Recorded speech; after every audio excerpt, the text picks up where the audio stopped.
শ্রী শ্রী ঠাকুর শ্রী শ্রী মা স্বামীজির আতুল চরণে লক্ষ কোটি প্রণাম জানাই।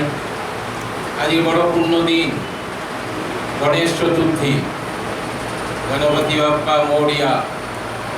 আজকে সারা মহারাষ্ট্রে শুধু নয়, সারা ভারতবর্ষে আগে দেখতাম আমরা ছোটবেলায়, শুনতাম যে গণেশ পুজো শুধু মহারাষ্ট্রে হয়।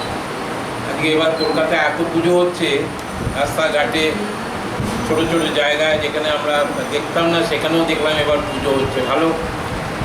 স্বামীজি এক জায়গায় বলছেন যে কিছু তো একটা করছে ধর্মের নামে, মারামারি কাটাকাটি তো করছে না, এটারও প্রয়োজন বোধহয় ছিল সমাজে, আজকে দরকার ছিল, সেটা হয়তো হচ্ছে। যাই হোক, আজকে আমরা একটি বিশেষ প্রসঙ্গে প্রবেশ করি। আসুন, গত 1 তারিখে ভগবান শ্রীরামকৃষ্ণ পার্ষদ বুড়ো মহারাজ স্বামী অদ্বৈতানন্দজির জন্মতিথি ছিল। এক অদ্ভুত চরিত্র। আমরা একটা টুল নিয়ে এখানে চলে আসি।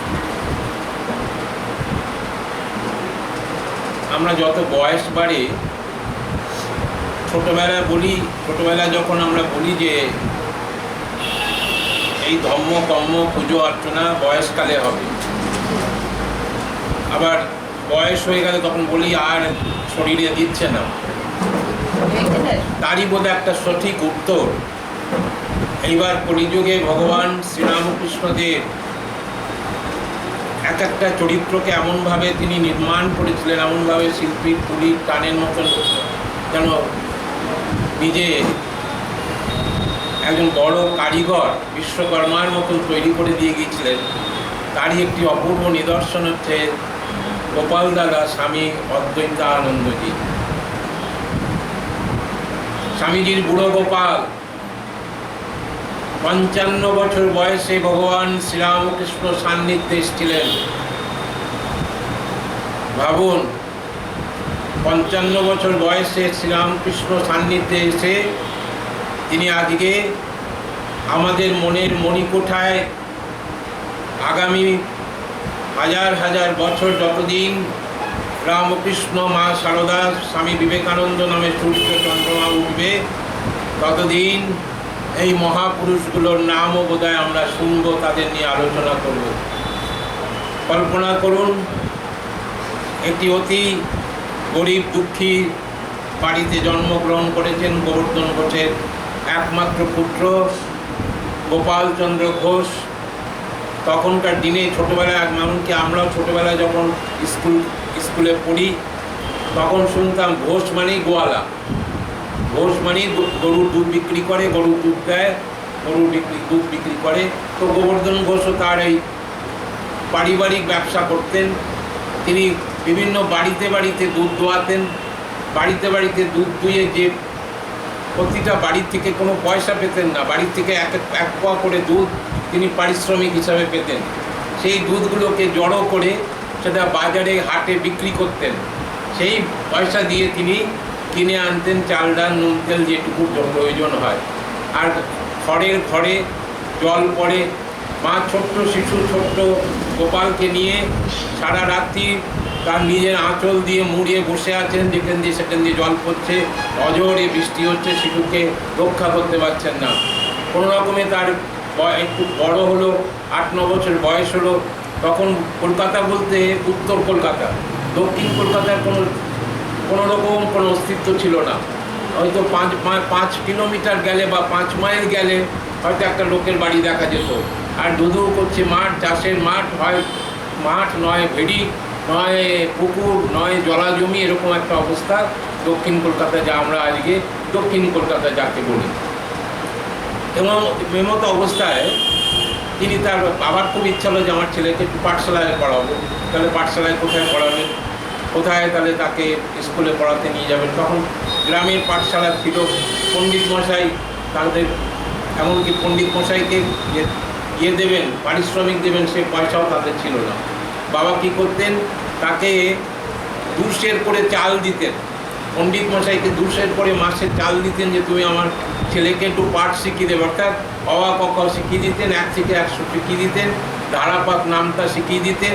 এর মতো অবস্থায় গোপাল দাদা এলেন উত্তর কলকাতার সিটিতে মহেন্দ্র কবিরাজের বাড়িতে। এইখানে পথ চলা শুরু স্বামী অদ্বৈতানন্দজি। মহেন্দ্র কবিরাজ তখনকার দিনে বিখ্যাত কবিরাজ শুধু নয়, বিখ্যাত ব্রাহ্ম নেতা। তিনি ব্রাহ্ম সমাজের একটা বড় স্থান দখল করে বসেছিলেন।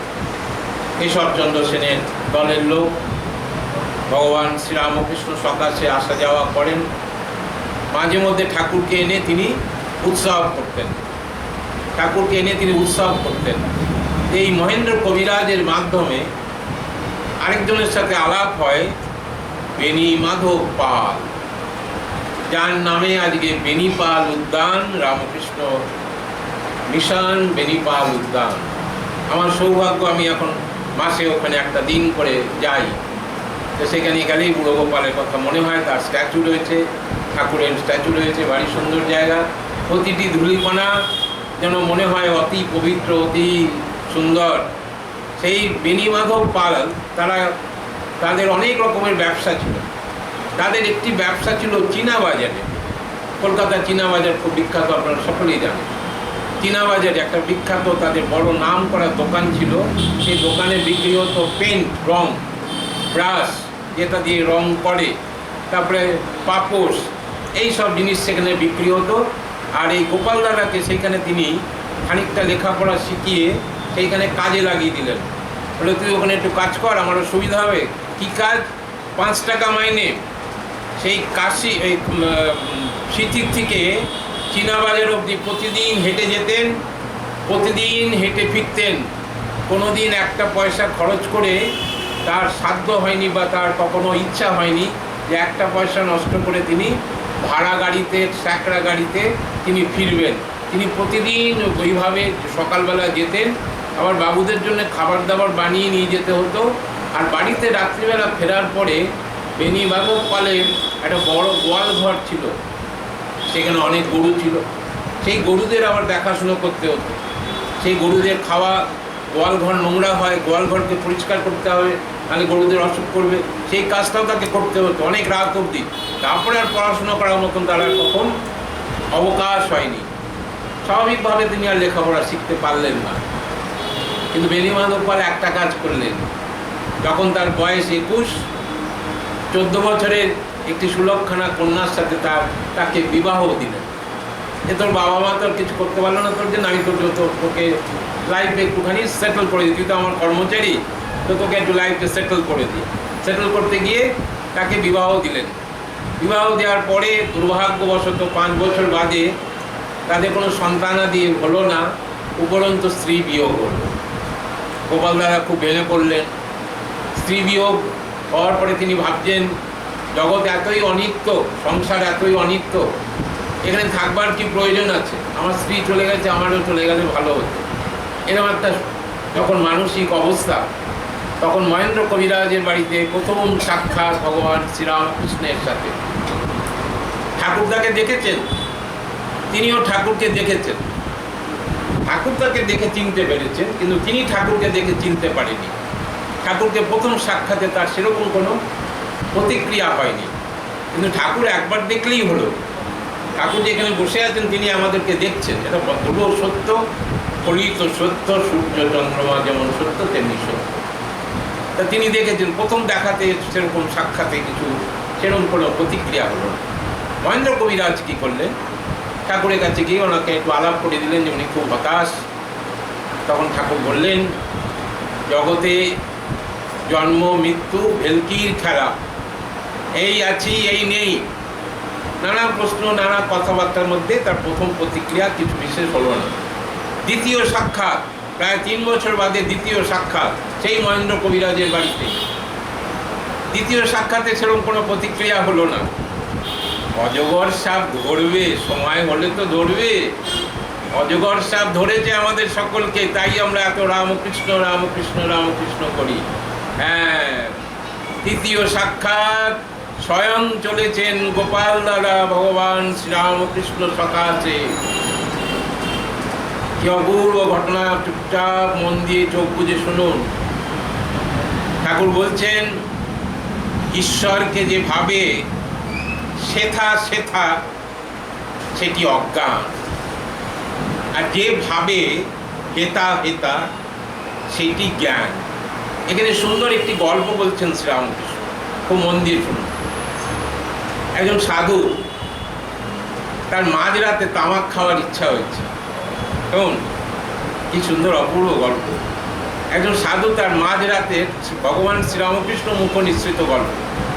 একজন সাধু তার মাঝরাতে তামাক খাওয়ার ইচ্ছা হয়েছে। তামাক খেতে গেলে তো সে ছিলিম আগুন দিতে হবে, সব তামাক সাজাতে হবে। তখন তিনি কি করবেন, কোনো একজন গৃহী বাড়িতে না গেলে তো হবে না। তখন তিনি কি করেন, একটা লণ্ঠন নিয়ে, ভালো করে দেখুন শ্রীরামকৃষ্ণ কি সুন্দর বলছেন, একটা লণ্ঠন নিয়ে একটা গৃহীর বাড়িতে গিয়ে মাঝরাতে দরজা কটকট করছে। তো গৃহী ভাবছে, কে রে বাবা, এই মাঝরাতে কে এলো? তো গৃহীর ঘুম ভেঙে গেছে। তো গৃহী দরজা খুলে বলছেন, আরে সাধু বাবা আপনি? ভাবছি আমি তোমাকে বিরক্ত করলাম, হ্যাঁ আমি তো একটু তামাক খাবো বলে একটু ছিলিমকে আগুন দেবো। তখন বলছে, তোমার হাতে লণ্ঠন রয়েছে আর তুমি আগুন খুঁজে বেড়াচ্ছ পাড়ায় পাড়ায় বাড়িতে। শ্রীরামকৃষ্ণের গল্প কত অপূর্ব সুন্দর একটি গল্প ঠাকুর আজকে আমাদের প্রয়োজনে দিয়ে যাচ্ছেন। আজকে এই মুহূর্তে দাঁড়িয়ে কথাটা ভাবুন যে আমরা কত উপকৃত এই গল্পটি শুনে। সেই গল্পটি হয়তো বাস্তবতা নেই, কিন্তু ইনস্ট্যান্ট একটা গল্প গোপাল দাদাকে বলে গোপাল দাদাকে চিরদিনের মতন আপন করে নিলেন। সত্যি তো, আমি ঈশ্বরের মতন একজন মহামানব, যার কথা এত শুনেছি, দুবার তাকে দেখেছি, আমি তাকে আগে চিনতে পারিনি। তখন তাকে এমনই ভালোবেসে ফেললেন, তিনি সর্বস্ব ত্যাগ করে ভগবান শ্রীরামকৃষ্ণ পাদপদ্মে নিজের জীবনকে নিবেদিত করে দিলেন। প্রতিনিয়ত তিনি রাধা গোবিন্দের মন্দিরে সন্ধ্যার সময় হরিনাম সংকীর্তন করেন। খুব ভালো তবলা বাজাতে পারতেন, একটি জিনিস খুব ভালো পারতেন, তবলা বাজাতে পারতেন। যারা সংকীর্তন করতেন তাদের সাথে তবলা, খোল, ঢোল এইসব খুব ভালো বাজাতে পারতেন। ঠাকুরের সাথে তার ভীষণ সখ্যতা হয়ে গেল। লাটু মহারাজ তিনি তো নিজে কিছু লেখেননি, তার বইতে যারা লিখেছেন তারা বলছে, লাটু মহারাজ বলছেন একটা জায়গায়, হঠাৎ দেখছি বুড়ো গোপাল দাদা ভগবান শ্রীরামকৃষ্ণ পার্শ্বদের মধ্যে তিনি ঠাকুরের থেকেও 8 বছরের বড়। প্রসঙ্গত বলি, তার জন্ম হয়েছিল আজকের নরেন্দ্রপুরে, আমাদের যে রামকৃষ্ণ মিশন তার থেকে মাত্র 5 কিলোমিটার দূরে রাজপুর এরকম একটি গ্রাম। সেই গ্রামে 1828 সালে শ্রাবণ মাসে কৃষ্ণা চতুর্থীতে, আজকে এইবার তার জন্মতিথি ভাদ্র মাসে পড়েছে, যেভাবে সেটা পঞ্জিকার মধ্যে পড়েছে। কারণ তাদের জন্মদিন, স্বামী অভেদানন্দজি খুব সুন্দর একটা জায়গায় বলছেন, এই মহাপুরুষদের জন্মদিনের কোনো দিনক্ষণ লাগে না, কিন্তু যেহেতু একটা আমরা নিয়ম মেনে চলি, একটা সামাজিক নিয়ম মেনে চলি, সমাজের একটা স্থিতি মেনে চলি। দুর্গা পুজো তো আমরা রোজ করতে পারি, কালী পুজো তো রোজ করতে পারি, করি না কেন? ঠাকুরের তিথি পুজো আমরা রোজ করতে পারি, মায়ের তিথি পুজো আমরা রোজ করতে পারি, কিন্তু আমরা কতগুলো নিয়ম মেনে চলি। যেহেতু মনুসংহিতা, স্বামীজি পরবর্তীকালে বলে গেছেন, মনুসংহিতাকে আমরা মেনে চলি। সেই মনুসংহিতা অনুসারে দুর্গা পুজো আসছে, বিশ্বকর্মা পুজো আসছে, আজকে গণেশ চতুর্থী, গণেশের পুজো দিয়ে পূজা শুরু হয়। ঠিক তেমনি তাই মহাপুরুষদের কথা যখনই আপনার হৃদয়ে আসবে তখনই তার জন্মতিথি, অর্থাৎ আপনার কাছে। আপনি তাকে কিভাবে স্মরণ করবেন সেটা আপনার ব্যাপার। আপনি তাকে প্রণাম করে স্মরণ করবেন না তার ধ্যান করবেন। আপনি যেমন, আপনারা অনেকে এখানে আশ্রিত, ঠাকুরের আশ্রিত, এক একজনে এক গুরুদেব, এক একজন, কেউ আত্মস্থানন্দজি, কেউ গহনানন্দজি, কেউ গম্ভীরানন্দজি, কেউ বীরেশ্বরানন্দজি, কেউ বিরজানন্দজি, এরকম সবাই আছেন। কিন্তু যখনই আপনি আপনার গুরুর কথা ভাবেন তখন আপনি ধ্যানস্থ হয়ে যান, গুরুর নাম করে ধ্যানস্থ হয়ে যান। সন্ত ঠিক তেমনি আমরা তার জীবনটা যখনই ভাবি, আজকে আমি আস্তে আস্তে ভাবছি কোন কোন জায়গায় আমাদের শোনাবো, এই ভাবতে অর্থাৎ তার জীবন কাঠামোর মধ্যে আমি প্রবেশ করলাম। এবার আপনাদেরকেও সেই তার জীবন কাঠামোর মধ্যে দিয়ে নিয়ে যাওয়ার চেষ্টা করি মাত্র, এইটুকুই। আমরা তো এর বেশি আর কিছু করতে পারি না। তাই গোপাল দাদা ঠাকুরের কাছে একদিন দেখছেন লাটু মহারাজ লিখছেন, আমি দূর থেকে দেখছি যে গোপাল দাদা তো ঠাকুরকে দুটো পা জড়িয়ে হাপুস নয়নে কাঁদছেন। আর দেখুন শ্রীরামকৃষ্ণ তিনি বড়, বয়সে বড়, তাই ঠাকুর তাকে বলতেন তুমি আমাকে প্রণাম করবে না। কত বড় সম্মান, তুমি আমাকে প্রণাম করবে না, তাই বলে প্রণাম করেননি তা না, তিনি অনেকবারই প্রণাম করেছেন, কিন্তু তাকে সেই সম্মানটা প্রদান করলেন। শ্রীরামকৃষ্ণ এবার সকলকে সম্মান দিয়ে গেলেন। সব থেকে বড় আজকে আমাদের জীবনে, আজকে যে সামাজিক আবর্তে আমরা রয়েছি, আজ আমরা যে সমাজে বাস করছি, চারিদিকে যা ঘটনা চোখে পড়ছে, যা দেখছি, টেলিভিশন খোলা যাচ্ছে না, এই সমাজের মধ্যে আজকে সব থেকে বড় স্মরণ করতে হয় শ্রীরামকৃষ্ণ, মা সারদা, স্বামী বিবেকানন্দকে। আজ এই ত্রয়ী ভগবানকে, ত্রয়ী দিব্য ত্রয়ীকে যদি আমরা স্মরণ করে আমাদের পথ চলা শুরু করি, আমার দৃঢ় বিশ্বাস আমরা কোথাও ঠোকর খাবো না, আমাকে কেউ হারাতে পারবে না, আমি করব অবশ্যই জয়। কিন্তু সেই দিব্যত্রয়ীকে মানতে আরও সময় লাগবে। স্বামীজি বলে গেছেন 1500 বছর লাগবে। তাকে পা জড়িয়ে ধরে তখন কাঁদছেন। ডক্টর লাটু মহারাজ বলছেন যে ঠাকুর কি বললেন আর গোপাল দাদাও কি বললেন আমি জানি না, অত দূর থেকে আমি বুঝিনি, কিন্তু তখন সেই থেকে তার মন শান্ত হয়ে গেল, তিনি যেন ঠাকুরের একবারে আপন হয়ে গেলেন। তিনি বিশেষ লেখাপড়া জানতেন না, ঠাকুরের গলায় কষ্ট, ঠাকুরকে নিয়ে আসা হলো শ্যামপুকুর বাটিতে। ওষুধ খাওয়ানোর দায়িত্ব কে নেবে? গোপাল দাদা নিজে হাতে ওষুধ খাওয়ানোর দায়িত্ব তুলে নিলেন। গোপাল দাদা নিজে হাতে ঠাকুরকে ওষুধ খাওয়ানোর দায়িত্ব নিলেন এবং ঠাকুর সেটা অ্যাকসেপ্টও করলেন, কারণ তিনি সকলের থেকে বয়সে বড়। কি বলছেন ঠাকুর? তুমি সকলের মুরব্বী, মুরব্বী মানে নেতা। তুমি সকলের বড় যখন, তুমি সকলের মুরব্বী, তুমি সকলের নেতা, তুমি সকলকে দেখবে, কারো দোষ ত্রুটি দেখবে না। গোপাল দাদা কোনোদিনও কারো কাছে কোনো দোষ ত্রুটি দেখেননি। একবার শুধু গিয়ে মার কাছে বলেছিলেন যে আমি একা একা আসছি সেই জায়গায়, বাড়ি সুন্দর জায়গায়। তো ঠাকুরকে নিয়মিতভাবে তিনি ওষুধ ঢেলে ঢেলে দাও। তখনকার দিনে মিক্সচার দিয়ে দিত ডাক্তাররা, হোমিওপ্যাথি ডাক্তাররাও মিক্সচার বানিয়ে, লিকুইড বানিয়ে তারা দিয়ে যেতেন। ডাক্তার মহেন্দ্রলাল সরকার এলেন, গঙ্গা প্রসাদ সেন এলেন, মহেন্দ্র কবিরাজ কিছুদিনের জন্য চিকিৎসা করেছেন, আরও অনেক চিকিৎসক এসছেন, ঠাকুরের বিভিন্নভাবে চিকিৎসা করেছেন। কিন্তু গোপাল দাদা সর্বদাই ঠাকুরকে ওষুধ সেবন করানোর জন্য সর্বদাই তিনি সচেষ্ট থাকতেন। একদিন হঠাৎ ঘুমিয়ে পড়েছেন, এত ক্লান্ত, সারাদিন রাত তিনি পরিশ্রম করছেন ঠাকুরের জন্য, যেহেতু ঠাকুরের থেকে বয়সে বড়, স্বাভাবিকভাবে একটা ক্লান্তি এসে ঘুমিয়ে পড়েছে। হঠাৎ ঠাকুর জিজ্ঞেস করছেন ওই বুড়ো লোকটা কোথায়? আমার ওষুধ সেবন করার সময় হয়ে গেছে তো। তখন একজন এসে বলেছে যে ও ঘুমিয়ে পড়েছে। আহা, থাক থাক থাক। দেখুন কি অপূর্ব হৃদয়, আজকে সেই হৃদয় আমাদেরকে দেখাচ্ছেন, কি সুন্দর, দেখুন কি অপূর্ব হৃদয়। থাক থাক, ওই বুড়ো লোকটা অনেক পরিশ্রম করে, তুমি বাবা একটুখানি ওষুধটা ঢেলে দাও। আরেকজনকে বললেন বুড়ো লোকটা ঘুমাক। একদিন রাতে ঘুমাচ্ছেন সকলে, ঠাকুরের ওষুধ সেবন করানো হয়ে গেছে। গোপাল দাদা বাড়ির থেকে, গোপাল দাদা মাথায় একটু কষ্ট হতো, তিনি কখনোই মাটিতে বালিশ ছাড়া শুতে পারতেন না। মাথায় একটু অনেক কষ্ট ছিল, কোনো কারণে তার শারীরিক কষ্ট ছিল। ছোট্ট একটা বালিশ তিনি নিয়ে এসেছিলেন। বাকি সকলেই ইটে মাথা দিয়ে শুতেন, শুনে রাখুন, সকলেই ইটে মাথা দিয়ে শুতেন, নরেন্দ্রনাথ থেকে আরম্ভ করে। হঠাৎ অখণ্ডানন্দ, যে গঞ্জেশ মহারাজ, উনি খুব মজা করতেন। তো হঠাৎ গোপাল দাদা বাইরে একটু গেছেন, মাঝরাতে বাইরে গেছেন। হঠাৎ তিনি আস্তে করে বালিশটা সরিয়ে নিয়ে গোপাল দাদার জায়গায় একটা ইট রেখে দিলেন। গোপাল দাদা এসে কাউকে কিচ্ছু না বলে, কত বড় ধৈর্য, কত বড় সংযম, কত বড় ভালোবাসা, কত বড় ত্যাগ, দেখুন। এসে চুপচাপ ওই ইটের উপরেই শুয়ে পড়লেন।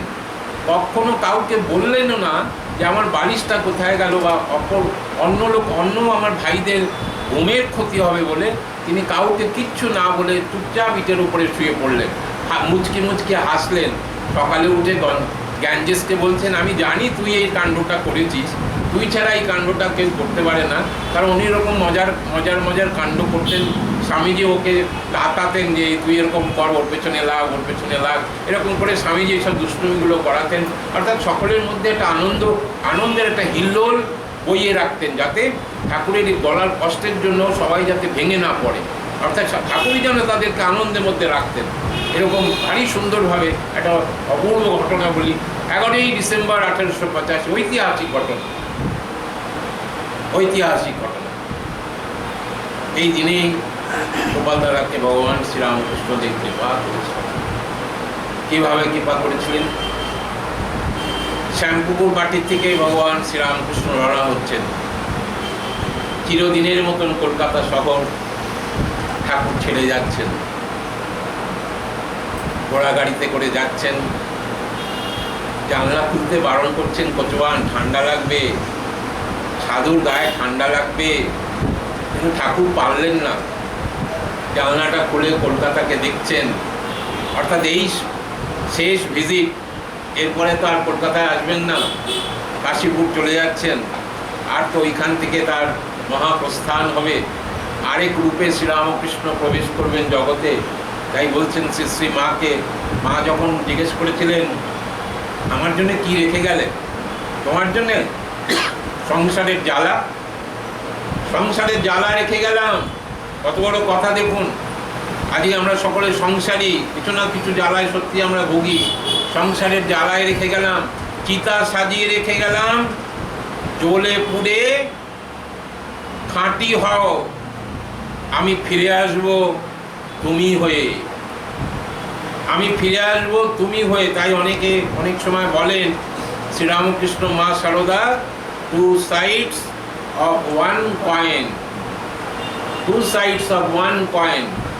তাই 11ই ডিসেম্বর 1885 ভগবান শ্রীরামকৃষ্ণদেব সন্ধ্যার প্রাককালে কাশীপুর উদ্যান বাটিতে পৌঁছালেন। ধুলো ভর্তি মাকুসার জাল, চারিদিকে ইঁদুর দৌড়াচ্ছে। এরকম অবস্থার মধ্যে দিয়ে লাটু মহারাজ বললেন, লোরেন ভাই তুমি ছেড়ে দাও, আমি সমস্ত করছি বলে কোমরে বেঁধে, মাথায় ফেটটি বেঁধে তিনি নেমে পড়লেন। ঝাড়ু ফাড়ু দিয়ে 1 ঘন্টার মধ্যে পরিষ্কার পরিচ্ছন্ন করে টুচে ঠাকুরের একেবারে বিছানা পিছনা সব রেডি করে ফেললেন।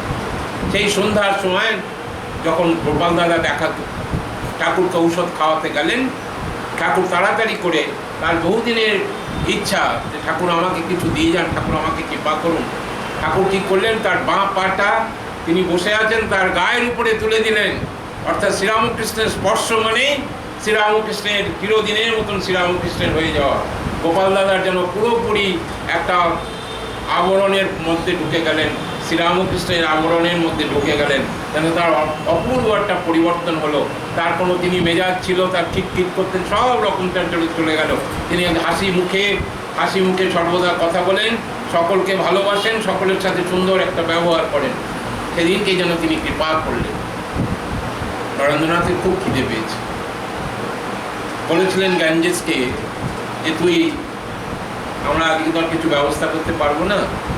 মা বললেন যে আমার আর খিদে নেই, আমি কিছু খাবো না।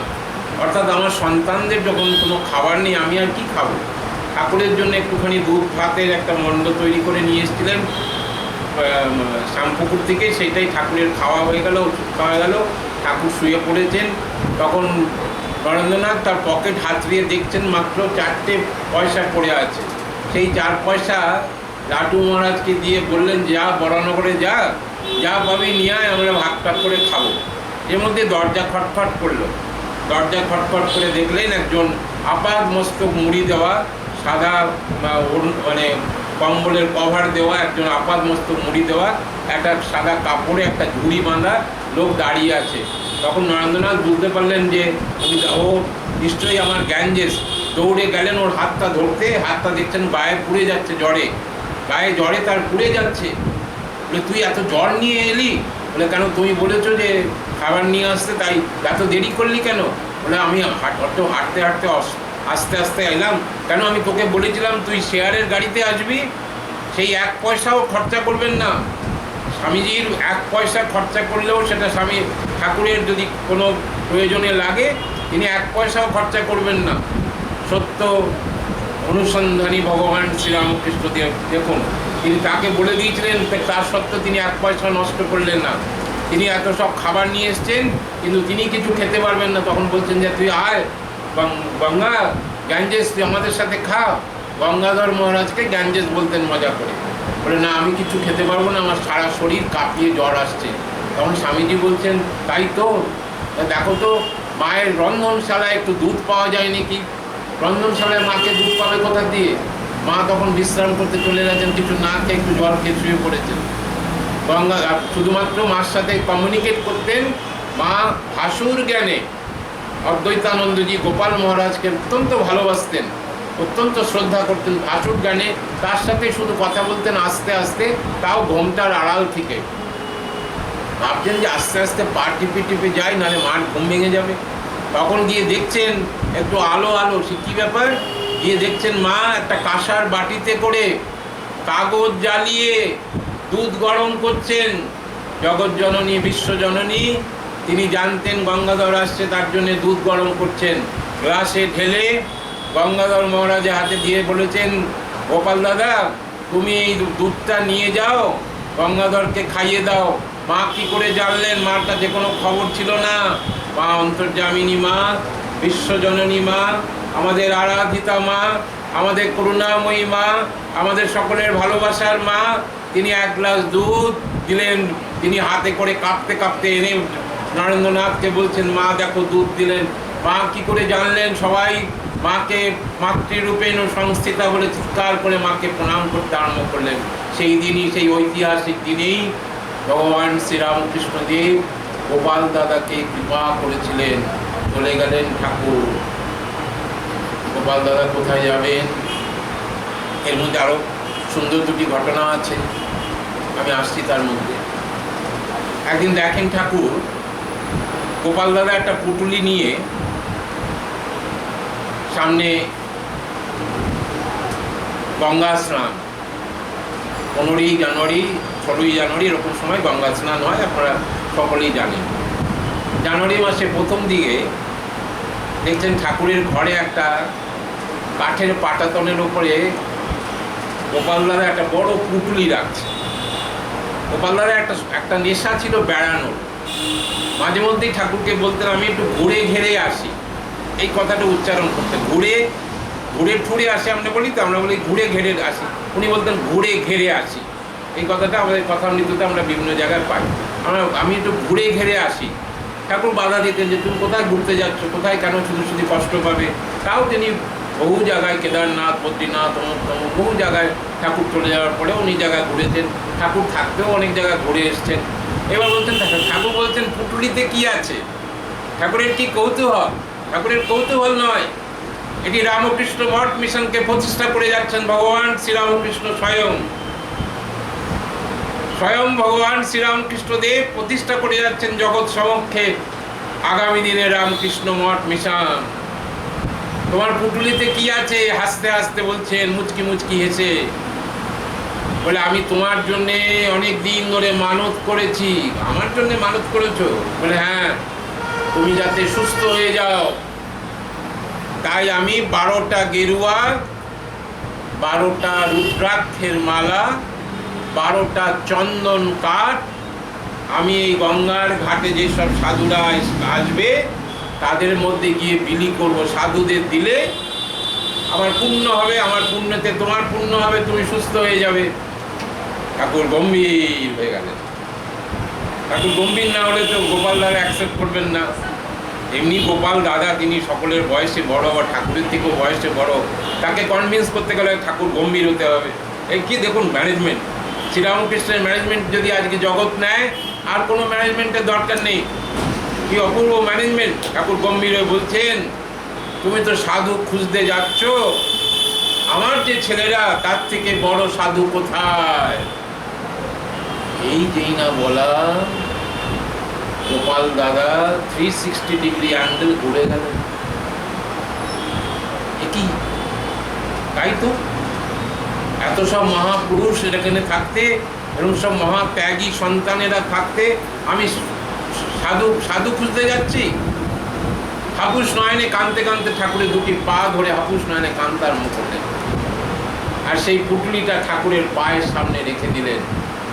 ঠাকুর রেখে দিলেই রেখে দেবেন না। This is the history of Ramakrishna Math Mission. Thakur সকলকে ডাকলেন, একে একে একে একে একে একে 11 জনকে ডাকলেন। 12টা গেরুয়া ছিল, 12টা চন্দন কাঠ ছিল, 12টা রুদ্রাক্ষের মালা ছিল। এখানে একটু অ্যানালাইসিস করি আসুন, বিজ্ঞান ভিত্তিক আজকে সমাজকে ভাগ করি আসুন। হ্যাঁ, আমরা সমাজকে ভাগ করে নিয়েছি, খুব দুঃখের সাথে বলি, আমার চোখে জল আসছে, বেদনার সাথে বলি, হতাশার সাথে বলি। আমরা তো সমাজকে অনেক দিন আগেই ভাগ করে নিয়েছি পুরুষ এবং নারীর মধ্যে, যেটা করা উচিত হয়নি। স্বামী বিবেকানন্দের কাছে উত্তর কলকাতায় একজন বৃদ্ধা মাতা, তার খুব ইচ্ছা নরেন্দ্রনাথকে একটু পায়েস খাওয়াবে। তিনি, স্বামীজি তখন খুব অসুস্থ, দুধের জিনিস খাওয়া বারণ, তা সত্ত্বেও তিনি নিয়ে এসছেন, সেজন্য তিনি তাকে রিফিউজ করতে পারবেন না। তাই নিচ থেকে একজন ব্রহ্মচারী এসে বলছেন, স্বামীজি খুব অসুস্থ, শুয়ে আছেন, পাশ ফিরে শুয়ে আছেন, আর পেছন দিয়ে এসে একজন ব্রহ্মচারী বলছেন যে স্বামীজি প্রণাম, নিচে একজন মেয়ে ছেলে, ভালো করে শুনুন জায়গাটা, নিচে একজন মেয়ে ছেলে তোমার সাথে দেখা করতে এসছে। স্বামীজি পাশ ফিরে ঘুরে হাতটা দিয়ে এক সব্বাটে চড়। মেয়ে ছেলে কি রে? মেয়ে ছেলে কি বল, মা ছেলে।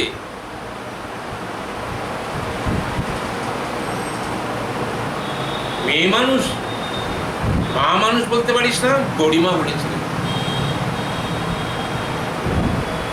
এই ব্রহ্মচারী হাপুস নয়নে কাঁদতে কাঁদতে স্বামীজির পায়ে পড়ে গেলেন। এটি কত বড় শিক্ষা আজকে সমাজের জন্য। আজকে যদি সবাই এই জিনিসটা শিখতো, আজকে অভয়ার প্রাণ যেত,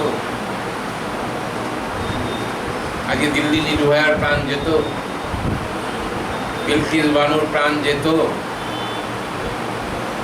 আমরা অত্যন্ত দুঃখের সাথে বলছি, রামকৃষ্ণ ভাবধারা এখনো সারা পৃথিবীতে 75% of population is bracketed by Ramakrishna religious teachings, কিন্তু আমরা সেই ভাবধারাকে ইনকালকেট করতে পারি না, আমরা সেটাকে এখনো অনুকরণ করতে পারি না। আমরা শুনি, কথামৃত পড়ি, প্রচুর বই, স্ট্যাটাস সিম্বল আছে, বৈঠকখানায় ঠাকুরমা স্বামীজির বিরাট বড় বড় পট, মালা বদলাচ্ছি, কিন্তু আমরা তাদের ভাবধারাকে আমরা ইনকালকেট করতে পারিনি। দুঃখের সাথে বলছি, বেদনার সাথে বলছি, হতাশার সাথে বলছি। আপনারা আমার কথায় যদিও দুঃখ পান, আমি অত্যন্ত দুঃখিত। আজকে তাদের জীবনকে আমাদের জীবনের সাথে মিলিয়ে নিতে হবে। আজকে সময় এসেছে, রামকৃষ্ণকে আপনি হৃদয়ে রাখবেন নাকি নকুলদানা দিয়ে পটে বসিয়ে রেখে দেবেন? মা সারদাকে আপনি হৃদয়ে রাখবেন না নকুলদানা জল দিয়ে পটে বসিয়ে দেবেন, কালো পিঁপড়ে এসে দৌড়বে? স্বামীজিকে আপনি পাশে নিয়ে হাঁটবেন যুবকেরা, নাকি আপনি সেই পটে বসিয়ে স্বামীজি চিকাগো অ্যাড্রেস 11 সেপ্টেম্বরে একটা মিছিল করলেই হয়ে যাবে? সারাটা বছর আমাদের মিছিল করতে হবে, মিছিল করতে হবে মানবতার, মিছিল করতে হবে ভালোবাসার, মিছিল করতে হবে মনুষ্যত্বের। কবে হবে সেদিন আমি জানি না। ফিরে আসি গোপাল দাদার জীবনে। বেলুড় মঠ তৈরি হল। বেলুড় মঠ যখন জমিটা কেনা হয় 39,500 টাকা দিয়ে, এই টাকা আপনারা কেউ দেননি, কোনো ভারতবাসী দেয়নি, দিয়েছিলেন একজন বিদেশিনী, স্বামী বিবেকানন্দের বিদেশিনী শিষ্যা, যাদেরকে নিয়ে আমি আপনি কলকাতার তথাকথিত শুভবুদ্ধি সম্পন্ন উচ্চ শিক্ষিত মানুষেরা সমালোচনা করেছিলাম। স্বামীজি নাকি দত্ত পরিবারের ছেলে, তার মঠ প্রতিষ্ঠা করার কোনো অধিকার নেই, তার দুর্গা পূজা করার কোনো অধিকার নেই, সে সমাজে ব্রাত্য, সে কায়স্থ, সে ব্রাহ্মণ নয়, সে রামাবলী গায়ে দেয় না। সেই জন্য 39,500 টাকা দিয়ে জমি কিনলেন বেলুড় মঠ প্রতিষ্ঠা করবার জন্য। যে জমিতে নৌকোর কারখানা ছিল, নৌকো তৈরি হতো, এবড়ো খেবড়ো জমি, সেই জমি ভরাট করতে হবে। আপনার আমার সমাজের লেবাররা এলো না, কোথা থেকে লেবার আনালেন স্বামীজি? পুরুলিয়ার থেকে সাঁওতাল লেবাররা আনলো, সাঁওতাল লেবার। সেই সাঁওতাল মহিলা এবং সাঁওতাল পুরুষরা এসে সেইখানে কাজ করলো। এবং তাদের সর্দার কে? আজকের আলোচনার স্বামী অদ্বৈতানন্দজি, গোপাল দাদা, স্বামীজির প্রাণের গোপাল দাদা। স্বামীজি বললেন যে তুমি ওদেরকে দেখবে, তুমি ওদেরকে সামলাবে, তুমি ওদের সাথে কাজ করবে। স্বামীজি একদিন এসে বলছে, তোদের কোনো অসুবিধা হচ্ছে? না রে স্বামী, আমাদের কোনো অসুবিধা হচ্ছে না, কিন্তু ওই বুদ্ধা স্বামী বড় আমাদেরকে জ্বালায়, আমাদেরকে 1 মিনিট বসতে দেয় না। আর জানিস কি করে? জানিস কি করে? আমরা যখন খেতে যাই, আমরা যখন রুটি খেতে যাই, ওই বুদ্ধা স্বামী আমাদের ঝুড়ি নিয়ে মাটি ফেলায়। ওই 1 ঘন্টার স্বামী 30 মিনিটও তিনি নষ্ট করেন না।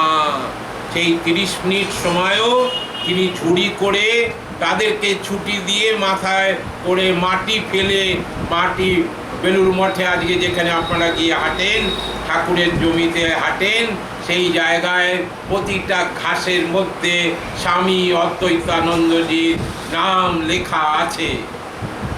আজকে যে সবজির বাগান দেখেন, সেই সবজির বাগানে প্রতিটা পদক্ষেপে স্বামী অদ্বৈতানন্দজির নাম লেখা আছে, তার পদচিহ্ন দেওয়া রয়েছে। লাটু মহারাজ চোখে অশ্রু নিয়ে বলছেন, বুড়ো গোপাল দাদা না থাকলে আমাদের ভাতের উপরে তরকারি জুটতো না গো, আমাদের ভাতের উপরে তরকারি জুটতো না। তিনি সবজি বাগান করলেন, যেইটুকু জমি খালি পড়েছিল তাতে সবজি বাগান করলেন, কুমড়ো লাগালেন, ঢেঁড়স লাগালেন, পটল লাগালেন, ঝিঙে লাগালেন, বিভিন্ন রকমের সবজি লাগালেন। আলু করতে খুব পরিশ্রম হয়, একজন চাষিকে ডেকে নিয়ে এসে নিজে মাটি কুপিয়ে আলু লাগালেন। যখন সুন্দর সুন্দর সবজি হলো, ঝুড়িতে করে আগে সবজি নিয়ে, তখন মা সারদামণি দেবী বিভিন্ন বাড়িতে ভাড়া থাকেন, তখনও মার জন্য উদ্বোধনের বাড়ি হয়নি। মা এ বাড়ি সে বাড়ি করে বসপাড়া, শোভাবাজার, আইরিটোলা বিভিন্ন জায়গা ভাড়া বাড়িতে মা দিন কাটাচ্ছেন। মার কাছে সবজি, প্রথম লটের সবজি মার কাছে দিয়ে আসতেন এবং মাকে বলতেন, মা আমাকে কেউ সাহায্য করে না, মা আমাকে কেউ সাহায্য করে না। ছোট্ট একটা নালিশ, মায়ের কাছে ছোট্ট একটা খোকার মতো নালিশ। মা কি উত্তর দিলেন? মা বললেন, সংসারটাই তো তোমার। আহা, কি অপূর্ব উত্তর! সংসারই তোমার, কার দোষ দেখবে? গোপাল দাদা আর কোনোদিন কাউকে কারোকে আর কিচ্ছু বললেন না। স্বামীজি কি কাণ্ড করেছিলেন জানেন? গোপাল দাদাকে এত ভালোবাসতেন, গোপাল দাদাকে এত সম্মান করতেন। স্বামীজিকে বলেছিলেন, আমি তো তোমার মতন বেদান্ত পাঠ করতে পারবো না, আমি তোমার মতন ইংরেজিতে এত বক্তৃতা করতে পারবো না, কিন্তু আমার যতক্ষণ শক্তি আছে, আমি 2 হাতে আমার শক্তি দিয়ে আমি তোমাকে সর্বতভাবে সাহায্য করব। স্বামীজি তাকে সম্মান দেওয়ার জন্য কি করলেন দেখুন। 10 সের দুধ গোপাল দাদাকে বসিয়ে, 10 সের দুধ গোপাল দাদার মাথা দিয়ে ঢেলে দিলেন, দুধ দিয়ে স্নান করিয়ে দিলেন। তারপরে 2 বালতি গঙ্গা জল এনে তাকে স্নান করিয়ে দিলেন। বিশ্ববন্দিত বীর স্বামী বিবেকানন্দ গোপাল দাদাকে প্রণাম করে বলছেন, আজ থেকে তুমি আমাদের মঠের মহন্ত। যদিও রাজা মহারাজ অধ্যক্ষ ছিলেন, ঠাকুরের মানস পুত্র, তিনি সহ অধ্যক্ষ ছিলেন। যতদিন বেঁচে ছিলেন তিনি সহ অধ্যক্ষ ছিলেন, এবং কিন্তু কোনোদিন কোনো পোস্টের দিকে তার কোনো নজর ছিল না। কাশিতে গেছেন তীর্থ করতে, কাশিতে গিয়ে একটি বাড়িতে ছোট্ট একটা প্রকোষ্ঠের মধ্যে তাকে জায়গা দিয়েছে থাকার জন্য। তাই বলছেন সেবকরা যে কি নিট অ্যান্ড ক্লিন, তার জীবন ছিল একদম পরিচ্ছন্ন, পরিষ্কার পরিচ্ছন্ন। 2টি মাত্র কাপড়, একটি ঝোলা, তার মধ্যে ঠাকুরের একটি পট, এটাই তার সম্বল। তার কাছে কোনো কিছু ছিল না। ভোর 4টের সময় তিনি স্নান করতেন, 4টে মানে ভোর 4টে। অভেদানন্দজি বলছেন যে ঘড়ি কি জিনিস অদ্বৈতানন্দজিকে গোপাল দাদাকে দেখে জানতে হয়। তাই কি অপূর্বভাবে তিনি ভোর 4টের সময় স্নান করতে যেতেন। স্নান করে এসে যেই জপে বসলেন, ধ্যানে বসলেন, সকাল 9টা অবধি ধ্যান করতেন। কল্পনা করুন, ভোর 4টে থেকে 5টা ঘন্টা আমরা 5 মিনিট বসে একসাথে জপ করতে পারি না। একটা সাইকেল জব করে আমার মনে পড়ে গেল আমাকে কালকে ওইটা আনতে হবে, কাল ওটা আনতে হবে, মুদির দোকানে টাকা বাকি রয়েছে 233 টাকা 50 পয়সা। এই তো আমাদের জীবন, থোড় খাড়া বড়ি। আর কতদিন করবেন মা? তাই আজকে বিচার করার সময় এসছে, এই মহা জীবনগুলোর মাধ্যমে বিচার করার সময় এসছে যে আমরা ঠাকুরকে কিভাবে সেবা করব, আমরা মাকে কিভাবে সেবা করব। মা যখন আমরা মায়ের কথা বলি আমরা যেন অনুভব করি, মাকে অনুধান করলেই যেন মনে হয় মা আমাদের কাছে আছে। মা আমাদের সর্বদাই কাছে থাকেন, এ ব্যাপারে নিঃসন্দেহে থাকুন আপনারা। মাকে স্মরণ করে রাস্তাঘাটে চলবেন, পৃথিবীর কোনো শক্তি নেই আপনাকে ছোঁয়ে। আমি সকল কন্যাদের বলি, সকল মায়েদের বলি, সকল দিদিভাইদের বলি, রাস্তাঘাটে যখনই চলবেন, আমি যদি আজকে ওই অভয়াকে দেখতাম, জানতাম, চিনতাম, তাকে বলতাম মারে, মাকে নিয়ে চল, মাকে নিয়ে চল। ও হয়তো আজকে আমাদের চোখ খুলে দিয়ে গেছে। আজকে অনেকে অনেক কথা বলছে, দধিজির মতন হাড় দিয়ে গেল, আর কিন্তু আজকে আমরা সত্যি যদি তার বিচার হয়, সত্যি যদি তার বিচার পাই আমরা, তাহলেই আমরা বুঝতে পারবো যে সত্যি এখনও সত্য আছে, এখনও সূর্য চন্দ্রমা সঠিকভাবে ওঠে। তাহলে আমরা মায়ের কাছে প্রার্থনা করি, ঠাকুরের কাছে প্রার্থনা করি, স্বামীজির কাছে প্রার্থনা একটাই করি যে মা, ঠাকুর, স্বামীজি আমাদেরকে মানুষ করো। আমাদের মধ্যে মানুষ যতদিন আমরা না হব, স্বামীজি কি সুন্দরভাবে বলছেন যখন বিদেশ থেকে ফিরে এলেন, আমার 10,000 পুরুষ চাই, 20,000 নারী চাই। কেন বলছেন? নারী শক্তির জাগরণের জন্য। আজকে নারীকে আমরা কিভাবে দেখেছি? থোড় বড়ি খাড়া বড়ি থোড়। 12 বছর 13 বছর বয়সে 57 বছরের বৃদ্ধর সাথে বিবাহ হতো। 2 বছর 3 বছরের মধ্যে তিনি বিধবা হতেন। 3 বার করে গঙ্গা স্নান। আজকে একাদশী, কাল পূর্ণিমা, কাল অমুক যোগ, কাল তমুক যোগ, তার সমস্ত খাওয়া, তার সমস্ত জীবনের ইচ্ছা সব নষ্ট হয়ে গেল। এইভাবে কি নারীকে আমরা দেখতে চেয়েছিলাম? সেই জন্যই শ্রীরামকৃষ্ণের আবির্ভাব। সেই শ্রীরামকৃষ্ণ এবার নারী বেশেও পাইনদের বাড়িতে প্রবেশ করেছিলেন, কারণ পাইনরা কোনো পুরুষকে প্রবেশ করতে দিতেন না। ভগবান শ্রীরামকৃষ্ণদেব প্রথম বিধি ভেঙে নিয়ম ভেঙে, আপনারা হয়তো প্রশ্ন করবেন তিনি কেন নিয়ম ভাঙলেন? নিয়ম ভাঙলেন, মানুষের মনের সংস্কারকে ভাঙলেন। আজকে তাই প্রার্থনা করি, ভারতবর্ষে শুধু নয়, পশ্চিমবঙ্গে শুধু নয়, বেহালায় শুধু নয়, সোদপুরে শুধু নয়, আরজিকরে শুধু নয়, সারা বিশ্বে প্রতিটি ঘরে, প্রতিটি হৃদয়ে শ্রীরামকৃষ্ণ প্রবেশ করুন, বিশ্বজননী মা সারদা প্রবেশ করুন প্রতিটি নারীর মধ্যে। তাহলেই হবে আজকে শুভবুদ্ধির সম্পন্ন মানুষের চেতনা, মানুষের চৈতন্য। আমরা সেই দিনের জন্য অপেক্ষা করে থাকব, যেদিনকে মানুষ একজন নারীকে মা রূপে দেখবে, যেদিনকে মানুষ একটি নারীর মধ্যে আরেকটি নারীকে দেখবে, তিনি হবেন মা সারদা। আত্মস্থানন্দজির কাছে একজন মস্ত বড় অধ্যাপক এসেছেন স্কটিশ চার্চ কলেজের। তিনি এসে বলছেন, জিজ্ঞেস করছেন, অধ্যাপক মহাশয় কেমন আছেন? বলছেন যে মহারাজ ভালো আছি। আবার জিজ্ঞেস করছেন, ভালো মানে কতটা ভালো আছেন? কি সুন্দর জায়গা দেখুন, তোমাদের যুবকদের জন্য খুব বড় শিক্ষা এটা। ওখানে একটি ভালো সুন্দর যুবক, এই একটি সুন্দর যুবক, আমার খুব প্রিয় ছেলে এরা, এদের জন্যই বলি। আত্মস্থানন্দজি জিজ্ঞেস করছেন আবার, তখন ওই অধ্যাপক, বড় অধ্যাপক, তিনি ভাবছেন মহারাজ এরকমভাবে জিজ্ঞেস করছেন কেন? বলে কতটা ভালো আছেন? বলে মহারাজ খুব ভালো আছি। আবার জিজ্ঞেস করছেন কতটা ভালো আছেন? বলে মহারাজ খুব ভালো আছি।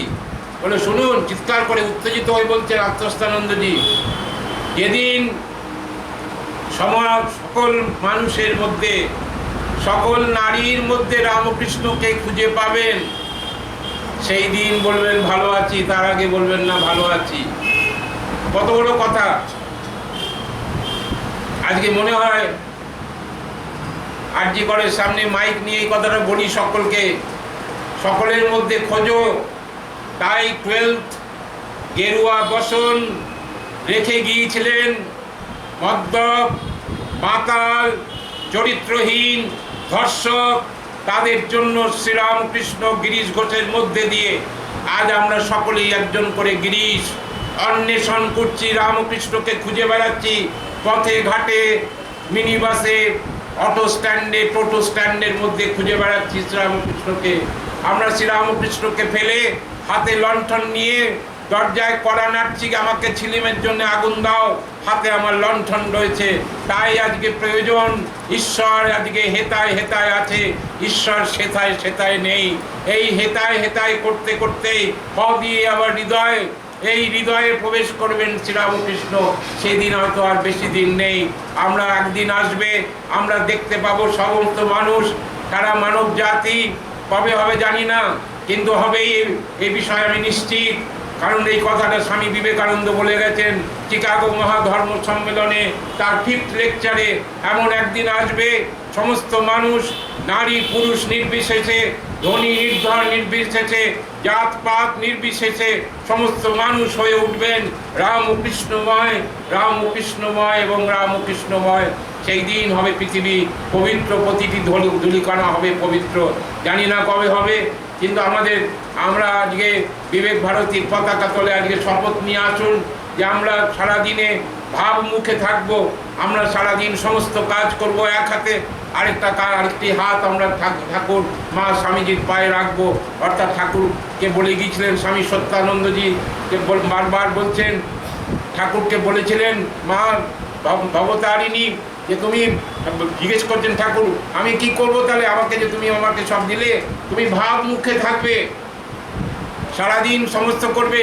সব লোক আসছে, গিরিশের মতন পাগল আসছে, গিরিশের মতন মাতাল আসছে, গিরিশের মতন কালীপদ ঘোষের মতন মাতাল আসছে, সুরেন্দ্রনাথ মিত্রর মতন মাতাল আসছে। গিরিশ গিয়ে বাগবাজারে ঘাটে ধমকাচ্ছে, ওরে মাঝি পালাতে পারলে বাঁচে, মাঝিরা কাঁপছে, কে নিয়ে যাবে? এই জানিস তো আমার নাম গিরিশচন্দ্র না, আমি গিরিশচন্দ্র, আমাকে যদি না নিয়ে যাস একটা থাপ্পড় মারবো, গঙ্গার মাঝখানে গিয়ে পড়বি। তাড়াতাড়ি করে মাঝি নিয়ে চললেন শ্রীরামকৃষ্ণ সান্নিধ্যে। ভগবান শ্রীরামকৃষ্ণদেব জেগে বসে আছেন গিরিশকে বুকে জড়িয়ে ধরবেন বলে। এই ভগবান, প্রেমের ঠাকুর ভগবান শ্রীরামকৃষ্ণদেব গিরিশকে বুকে জড়িয়ে ধরে তাকে হরিনাম করলেন সারা রাত। বিজ্ঞানানন্দজিকে পরের দিন সকালবেলা বলছেন, কালকে গিরিশেরা এসেছিল, তোর ঘুমের বড় কষ্ট হয়েছে না রে? গিরিশের সাথে হরিনামও করলেন, ওর ঘুমের ডিস্টার্বও করলেন, আবার বললেন তোর ঘুমের অসুবিধা হয়েছে না রে, তুই আর একটু ঘুমিয়ে নে, তারপরে বাড়ি যাস। গিরিশের সাথেও হরিনাম করলেন, গিরিশের সাথেও মদ্যপানের মতন নাচলেন, যেন ঠাকুরও মদ্যপান করেছেন। হ্যাঁ, সেদিন ঠাকুর মদ্যপান করেছিলেন ভবতারিণীর নামে, ভবতারিণীর নাম পান করেছিলেন, গিরিশকেও নাম পান করিয়েছিলেন মায়ের নাম। সেই মায়ের নাম পড়ে গিরিশ বাধ্য হয়েছিলেন শ্রীরামকৃষ্ণের পাদপদ্মে কলমা দিতে। আজকে সময় এসেছে মা, আসুন আমরা সবাই আমাদের পাপ পুণ্য ভুলে গিয়ে, আমাদের সমস্ত কিছু ভুলে গিয়ে ঠাকুরের পায়ে বকলমা দিয়ে দিই। ঠাকুর আমি তোমার, আর কিছু জানি না, তুমি আমাকে চালনা করো, তুমি আমাকে নিয়ে চলো, তুমি আমাকে নিয়ে চলো অমৃত সাগরে। আমি যেদিন পৌঁছাবো অমৃতের সন্ধানে, সেই দিন আমি জানবো আমি পুণ্যার্থী। আমি যেন আর কোনো জীবন না পাই, আমার এই জীবন যেন শেষ জীবন, আমি রামকৃষ্ণ পাদপদ্মে যেন আমি জীবন দিতে পারি। জয় শ্রীরামকৃষ্ণ, জয় শ্রী শ্রীমা, জয় তু স্বামীজি। ভগবান গণেশের দাতুল চরণে আমরা লক্ষ কোটি প্রণাম জানাই। ওনাকে পুজো না করে কোনো পূজা হয় না। তাই আজকে এই পূজার যে নিয়ম নিষ্ঠা আসছে, তার প্রথম পূজা আজকে ভগবান গণেশের। সেই গণেশের পূজা দিয়ে আজকে আমাদের শুরু। আজকে এই পূর্ণ দিনে আমিও এখানে আসতে পেরে আমি খুব খুশি হয়েছি, আপনাদের মধ্যে আসতে পেরে অত্যন্ত আনন্দিত, আহ্লাদিত, সম্মানিত। সকলকে আমার নমস্কার, সকলকে আমার প্রণাম। পুজোর আগে হয়তো আর দেখা হবে না, পুজোর আগে তাই সকল মাতৃ মন্দিরকে সকলকে আমার প্রণাম জানিয়ে আজকে আমি এখানে শেষ করি। নমস্কার, নমস্কার। নমস্কার, সকলে আনন্দে থাকুন, পুজো ভালো কাটুক, সাবধানে থাকবেন, সবাই নিজেকে রক্ষা করবেন, পুজোকে মাখবেন না, শুধু মনে রাখবেন ঠাকুর হৃদয়ে আছেন, মা হৃদয়ে আছেন, পাশে আছেন স্বামীজি সমস্ত শক্তি নিয়ে। এই শক্তি আমাদেরকে বাঁচিয়ে রাখবে, কারো ক্ষমতা নেই আমাদেরকে কেউ কিছু করে। সকলে আনন্দে থাকুন, সকলে ভালো থাকুন। আবার করি সকলকে।